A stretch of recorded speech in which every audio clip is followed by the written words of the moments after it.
Are you looking for the best monitors for MacBook Pro? In this video, we will look at some of the 5 best monitors on the market. Before we get started with our video, we have included links in the description, so make sure you check those out to see which one is in your budget range. Starting at number 1. Asus VG246H. If you want something cheap and don't want to spend much money, consider an entry-level model like the Asus VG246H. It has fewer features than the Asus ProArt Display PA278CV as it doesn't have a USB hub, but that's what to expect for a cheaper display. It means you need to connect to it over HDMI. If your MacBook doesn't have an HDMI port, you'll need to get an HDMI to USB-C adapter. While it has a lower 1080p resolution than the PA278CV, the pixel density isn't that much lower, and the text clarity is decent. Despite its price, it's still well built with an incredibly ergonomic stand, making it easy to adjust to an ideal viewing position. It also has wide viewing angles that keep the image consistent from the sides, making it a great choice if you often need to share your screen with someone else.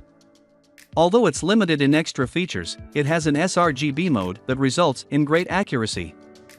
Still, it locks most picture settings, so it's only beneficial if you need accurate colors for content creation using the sRGB color space. At number 2. Asus ProArt Display PA278CV.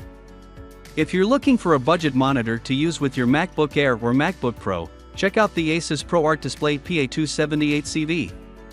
It's harder to find 4K monitors with USB-C at a budget-friendly price, but there still are USB-C monitors available in this price range, although they have a lower resolution.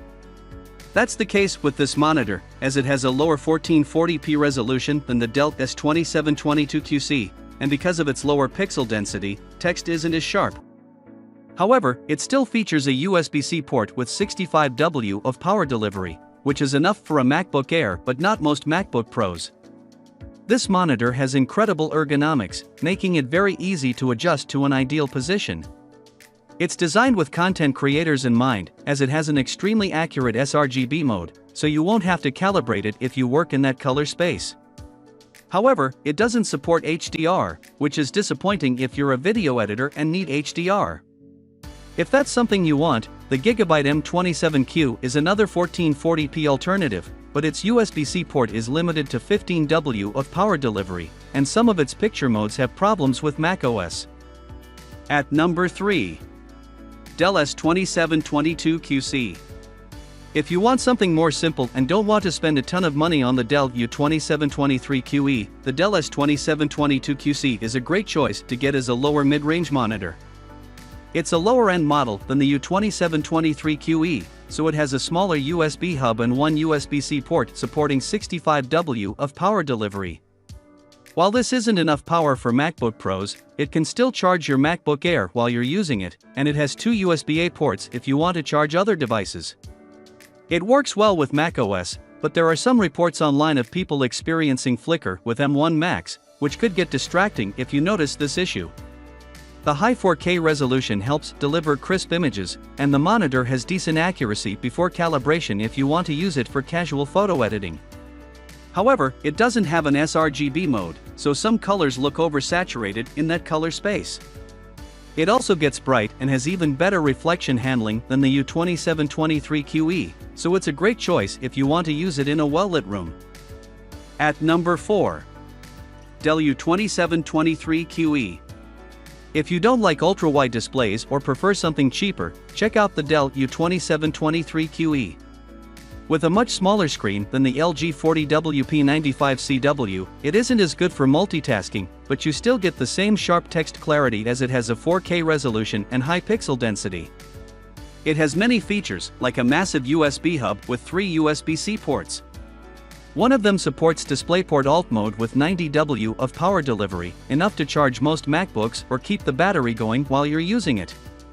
Another USB-C port is used for the KVM switch, allowing you to control 2 sources with the same keyboard and mouse, which is helpful for productivity.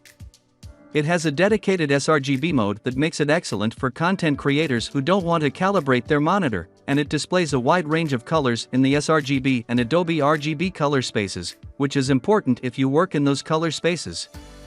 If you find the 27-inch screen too small and want something bigger, the 32-inch Dell U2723QE is another alternative.